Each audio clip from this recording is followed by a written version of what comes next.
Nangipaay ti livelihood project iti Ilocos Norte Police Provincial Office kidigiti dati a supporter ken kameng ti New People's Army ken digiti may bilang a poorest of the poor iti Ilocos Norte.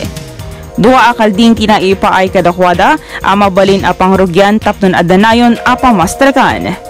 Kuna ni Provincial Director Police Colonel Julius Riben, ti livestock dispersal kit kada bulan maipapaay. Paset daw ito programa a Poverty Reduction, Livelihood and Employment Cluster, TLCAC.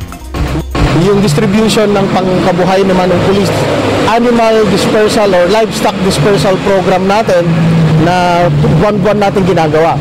So kanina mga first district recipients yung binigyan natin coming from former CTG or former NPA or rebel returnees at saka yung iba yung mga poorest of the poor.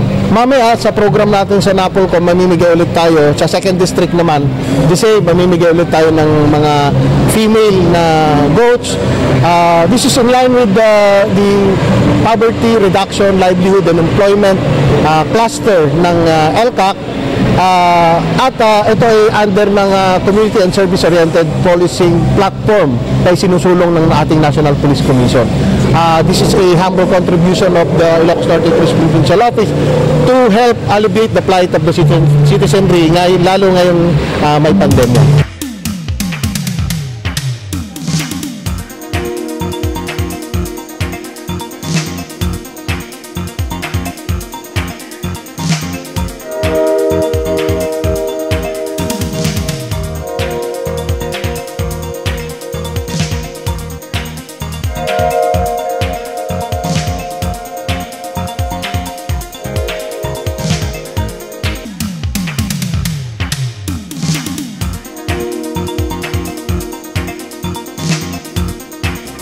Ito po ang Balitang Ilocos Online.